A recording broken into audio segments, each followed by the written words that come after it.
بسم الله وجد حكم محكمة تاريخ مركي إهيد تضبي طبعا كي بشي سدحات لما كن سداد يطبعا محكمة درجة كواد عندما قلب كسدا وحي أفريستي دعوة عقابات كيلو هستي هذه سنياشة كلا كو محمد عبد الرحمن محمود صدن جرأة إنا فاضمو شيخ عبد الله كل شيء شبه لدى خوسي لابو جمال محمد علي إنا ويلو ديرية جمعالي كل شيء حمر سدح أحمد آذن ويرر إنا ذهبو علمي حالاني كل شيء حمر kuwaas oo xafiiska xeydaalinta ciidamada qalabka sida ku soo eedeeyay kamid noqosho ururo hubaysan oo lid ku ah awoodaha qaran dumis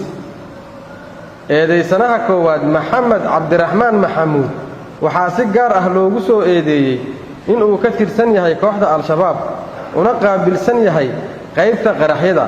sidoo kale waxaa lagu soo eedeeyay inuu yahay horjooge iyo macalin bara samaynta qaraxyada eedeysanaha labaad jamaal iyo eedeysanaha saddexaad axmed eedeysanayaasha labaad iyo saddexaad waxaa lagu soo eedeeyay in ay ka tirsan yihiin kooxda al-shabaab gaar ahaan qaybta qaraxyada dhammaan eedeysanayaasha waxay ciidamada amnigu soo qabteen iyagoo walxaha qarxa ku diyaarinaya guri ku yaala xaafadda ceelasha biyaha doodeer kadib maxkamaddu markay aragtay eedii uu soo gudbiyay xeelaalyaha ciidamada qalabka sida oo ku xusneed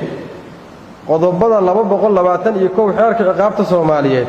iyo qodobka koowaad 64 xeerka ciqaabta ciidamada qalabka sida markay dhageysatay maxkamaddu qiraalka eedeysane maxamed cabdiraxmaan maxamuud uu ka hor qiray garsoorka ciidanka hortiisa kuna cadeeyay in uu ka tirsan yahay kooxda al-shabaab gaar ahaan qaybta qaraxyada isla markaana uu yahay horjoogaha shabaab u qaabilsan inta u dhaxaysa muqdisho iyo afgooye uuna ahaa macalin bara samaynta qaraxyada eedeysanayaasha labaad iyo saddexaad maxkamaddu markay aragtay qiraalka eedeysanayaal jamaal maxamed cali iyo axmed aadan weerar ay ka hor qoreen garsoorka ciidanka hortiisa kuna cadeeyeen inay ka tirsan yihiin kooxda al-shabaab gaar ahaan qaybta qaraxyada maxkamaddu markay dhageysatay baaraha dacwada oo maxkamadda horteeda ka cadeeyay in saddexda eedeysane ay ka tirsan yihiin kooxda al-shabaab eedeysanaha koowaadna uu yahay horjooge bara farsamaynta qaraxyada labada eedeysane ee labaad iyo saddexaad ciidamada amniguna ay gacanta ku soo dhigeen iyagoo diyaarinaya qarax markay aragtay maxkamaddu dambe muujinta ah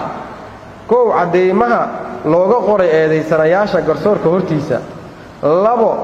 haan ay ka buuxaan walxaha qarxa oo lagu soo qabtay eedeysanayaasha markay dhageysatay maxkamaddu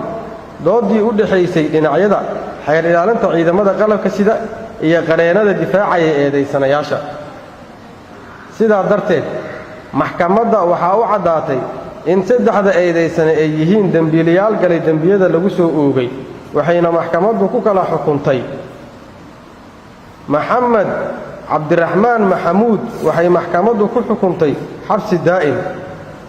sidoo kale maxkamaddu waxay ku xukuntay eedeysanayaal